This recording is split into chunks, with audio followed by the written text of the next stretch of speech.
بسم الله الرحمن الرحيم. عن النعمان بن بشير رضي الله تعالى عنه قال كان رسول الله صلى الله عليه وسلم يسوي صفوفنا حتى كأنما يسوي بها القداح حتى رأى أنا قد عقلنا عنه ثم خرج يوما فقام حتى كاد أن يكبر فرأى رجلا باديا صدره من الصف فقال عباد الله لتسون صفوفكم أو ليخالفن الله بين وجوهكم.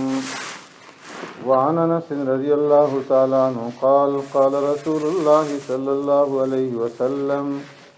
سووا صفوفكم فإن تسوية الصفوف من إقامة الصلاة. متفق عليه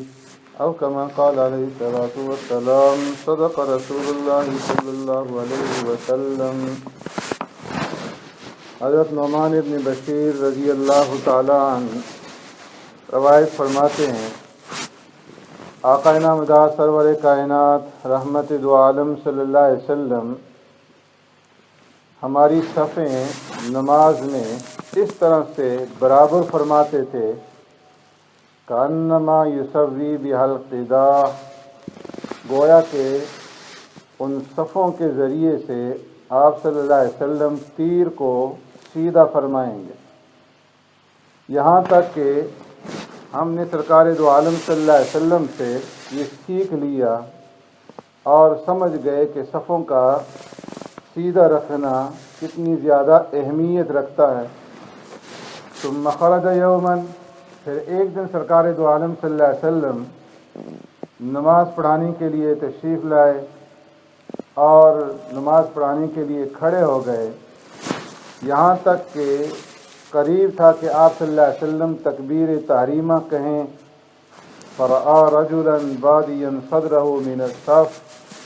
کہ اتنے میں سرکار دو عالم صلی اللہ علیہ وسلم نے دیکھا کہ ایک آدمی صف میں اپنا سینہ آگے کی طرف نکالے ہوئے کھڑا ہے. فقال رسول اللہ صلی اللہ علیہ وسلم عباد اللہ، آپ صلی اللہ علیہ وسلم نے ارشاد فرمایا اللہ کے بندو لتسون صفوفکم، اپنی صفوں کو سیدھا رکھو، او لیخالفن اللہ بین وجوہکم، ورنہ اللہ رب العزت تمہارے درمیان میں اختلاف پیدا فرما دیں گے. اس حدیث میں صفوں کی برابری کے بارے میں سرکار دو عالم صلی اللہ علیہ وسلم نے حکم دیا ہے. عرب کے اندر جو تیر ہوتا تھا اس کے بنانے میں بہت زیادہ اہتمام کرتے تھے کہ تیر جو ہے بالکل سیدھا ہو، اور اسی لیے محاورتاً جب مثال دیتے تھے کسی چیز کے سیدھے ہونے کی تو تیر کے ساتھ مثال دیا کرتے تھے. تو یہاں پر صحابی فرماتے ہیں کہ سرکار دو عالم صلی اللہ علیہ وسلم ہماری صفیں اس طرح نماز میں سیدھے فرماتے تھے کہ گویا اس کے ذریعے سے آپ تیر کو سیدھا فرمائیں گے، یعنی اس قدر صفیں جو ہیں وہ برابر اور سیدھی ہوتی تھی. یہاں تک کہ سرکار دو عالم صلی اللہ علیہ وسلم نے ایک مرتبہ جب نماز پڑھانے کے لیے کھڑے ہوئے تو ایک آدمی کو صف سے اپنا سینہ جو ہے باہر کی طرف نکالے ہوئے دیکھا تو آپ صلی اللہ علیہ وسلم نے ارشاد فرمایا کہ اللہ کے بندو صفوں کو سیدھا رکھا کرو ورنہ اللہ تمہارے دلوں کے اندر اختلاف پیدا فرما دیں گے. فرمایا کہ صفوں کو سیدھا کرنا یہ نماز کا حصہ ہے. نماز قائم کرنا جو ہے وہ بغیر صفوں کے سیدھا کرنے کے نہیں ہو سکتا. تو اس لیے فرمایا کہ اگر کوئی آدمی نماز کے اندر صفیں سیدھا نہیں کرتا، آگے پیچھے ہو کر کے کھڑے ہوتے ہیں، تو اس کے نتیجے میں ظاہر کے اعتبار سے وہ شریعت کی خلاف ورزی کر رہے ہیں، اور اس ظاہر کی خلاف ورزی اور نافرمانی کی وجہ سے اس کے جو اثرات ہیں فرمایا وہ باطن کے اوپر پہنچیں گے، دل کے اوپر پہنچیں گے، اور اس کے نتیجے میں دل کے اندر پھر نفرت، عداوت اور دشمنی اور بغض جو ہے وہ انسانوں کے ساتھ جو ہے پیدا ہوگا. اس لیے کہ جب ظاہر میں جو ہے ان کا آپس میں اتفاق نہیں ہے، کوئی آگے ہے کوئی پیچھے ہے، تو اس کے اثرات باطن پر پڑیں گے اور پھر دلوں کے اندر بغض پیدا ہوگا، اور اس کے نتیجے میں پھر کوئی آدمی کسی دوسرے کا خیال نہیں رکھے گا، کسی دوسرے کی رعایت نہیں کرے گا، اور آپس میں انتشار اور اختلاف جو ہے وہ پیدا ہو جائے گا۔ تو اس لیے فرمایا کہ صفوں کو سیدھا کرو۔ آپ صلی اللہ علیہ وسلم نے ارشاد فرمایا کہ سووا صفوفکم، اپنے صفوں کو سیدھا رکھا کرو، اس لیے کہ صفوں کا سیدھا کرنا یہ نماز کی تکمیل کا ایک حصہ ہے کہ اس کے بغیر نماز مکمل نہیں ہوتی۔ ابو مسعود انصاری رضی اللہ تعالیٰ عنہ فرماتے ہیں کہ جب نماز کھڑی ہوتی تو سرکار دو عالم صلی اللہ علیہ وسلم ہمارے کندھوں کے اوپر اپنے دست مبارک رکھ کر کے ارشاد فرماتے استووا ولا تختلفوا، لوگوں برابر برابر ہو جاؤ اور آگے پیچھے مت ہو، فتختلف قلوبکم، اگر تم آگے پیچھے ہو گئے تو اللہ رب العزت تمہارے دلوں کو مختلف کر دے گا، تمہارے اندر اختلاف پیدا فرما دے گا۔ اور پھر آپ صلی اللہ علیہ وسلم ارشاد فرماتے لیلینی منکم اولو الالحام والنہا، کہ میرے قریب وہ لوگ کھڑے ہوں کہ جو عاقل ہوں اور جو بالغ ہوں، ثم الذین یلونہم ثم الذین یلونہم، پھر وہ لوگ ان کے قریب کھڑے ہوں جو ان سے قریب ہوں، اور پھر وہ جو ان سے قریب ہوں۔ ابو مسعود فرماتے ہیں کہ فَأَنْتُمْ الْيَوْمَ أَشَدُّ اخْتِلَافًا، آج کے دن جو ہے تم لوگوں کے اندر بہت زیادہ اختلاف پایا جاتا ہے۔ اس حدیث میں سرکار دو عالم صلی اللہ علیہ وسلم نے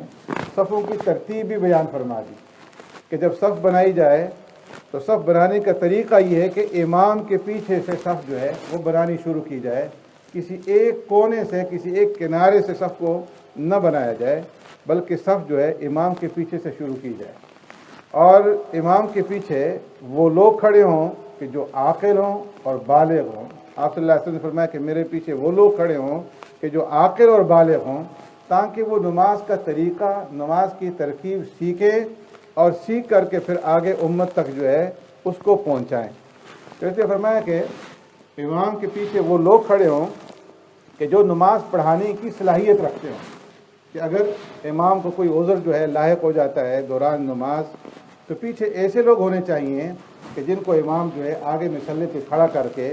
جو ہے وہ نماز پڑھا سکیں، ان کی اتنی قابلیت ہو۔ اور پھر فرمایا کہ اس کے ساتھ ساتھ جو ان سے قریب لوگ ہوں، یعنی دوسری صف میں پھر وہ کھڑے ہوں کہ جو قریب بلوغ کے قریب ہیں،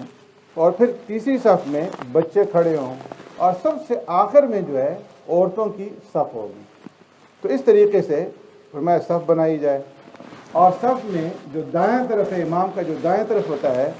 فرمایا کہ یہ بہت زیادہ فضیلت والا حصہ ہے کہ امام کے دائیں طرف کھڑا ہوا جائے، کہ اللہ رب العزت اور اس کے فرشتے ایسے لوگوں کے اوپر رحمت نازل فرماتے ہیں جو امام کے دائیں طرف ہوں۔ سب سے زیادہ رحمت امام کے پیچھے کھڑے ہونے والوں پر، پھر دائیں طرف، پھر بائیں طرف۔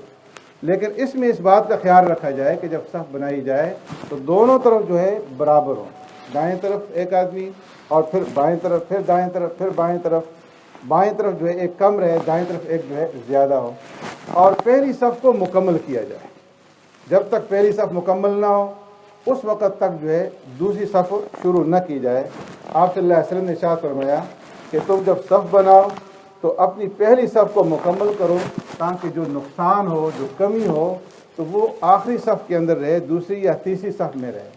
جب تک پہلی صف میں گنجائش ہو، فرمایا اس وقت تک جو ہے پیچھے جو ہے نہ کھڑا ہوں، بلکہ پہلی صف کو مکمل کر کے دوسری صف جو ہے پھر امام کے پیچھے سے شروع کر کے اس کو جو ہے بنایا جائے۔ تو آپ صلی اللہ علیہ وسلم نے ارشاد فرمایا کہ اللہ رب العزت کے نزدیک سب سے زیادہ قدموں میں وہ قدم پسندیدہ اور محبوب ہے کہ جو پہلی صف میں اگر جگہ خالی ہو اس کو پر کرنے کے لیے آگے بڑھے۔ نہیں، اگر پہلی صف میں جگہ خالی ہے اور جو آدمی اس جگہ کو پر کرنے کے لیے قدم بڑھائے گا، آگے بڑھے گا، تو اس قدم کا اٹھنا پہلی صف کے مکمل کرنے کے لیے فرمایا کہ یہ اللہ رب العزت کو بہت ہی زیادہ محبوب ہے۔ تو اس لیے جب تک پہلی صف کے اندر گنجائش ہو اس کو دیکھ لیا جائے، اس کو مکمل کر لیا جائے، اور پہلی صف مکمل ہو جائے تو پھر اس کے بعد جو ہے دوسری صف شروع کی جائے۔ اور صف کو سیدھا کرنے کا طریقہ یہ ہے کہ جب صف کے اندر کھڑے ہوں تو صف جو ہے ٹخنے اور پنڈلی کے ذریعے سے جو ہے صف کو برابر کیا جائے۔ اس لیے کہ ہر ایک انسان کے جو قد و قامت ہے وہ مختلف ہوتی ہے، اور قد و قامت کے مختلف ہونے کے ساتھ ساتھ پاؤں بھی کسی کے بڑے ہوتے ہیں، کسی کے چھوٹے ہوتے ہیں، تو اگر پنجوں کے ذریعے سے سب کو سیدھا کریں گے تو نہیں ہو سکے گی، اسی طرح ایڑیوں کے ذریعے سے اگر سب سیدھا کرنا چاہیں گے تو نہیں ہو سکے گی۔ تو اس لیے فرمایا کہ جو لائن ہے اس کے اوپر ایڑیاں رکھ کر کے جو ٹخنے ہیں، ایک آدمی کا ٹخنا دوسرے کے ٹخنے کے ساتھ، ایک کی پنڈلی جو ہے دوسری کی پنڈلی کے ساتھ، اور ایک کا کندھا جو ہے وہ دوسرے کے کندھے کے ساتھ ملا ہوا ہو، تو جب یہ سیدھ نہیں ہوں گے، ٹخنا ٹخنے کی سیدھ میں ہوگا، کندھا کندھے کی سیدھ میں ہوگا، تو اس طرح جو ہے صفیں درست ہو جائیں گی۔ اللہ رب العزت ہمیں عمل کرنے کی توفیق عطا فرمائے۔ اللهم ربنا آتنا في الدنيا حسنة وفي الآخرة حسنة وقنا عذاب النار وقنا عذاب القبر وقنا عذاب الحشر وقنا عذاب الدين وقنا عذاب الميزان اللهم إنا نعوذ بك من عذاب جهنم ونعوذ بك من عذاب القبر ونعوذ بك من فتنة المسيح الدجال ونعوذ بك من فتنة المحيا والممات لا إله إلا أنت الحليم الكريم سبحان الله رب العرش العظيم الحمد لله رب العالمين نسألك موجبات رحمتك وعزائم مغفرتك والغنيمة من كل بر والسلامة من كل إثم لا تدع لنا ذنبا إلا غفرته ولا هما إلا فرجته ولا دينا إلا قضيته ولا حاجة من حوائج الدنيا والآخرة هي لك رضا إلا قضيتها يا أرحم الراحمين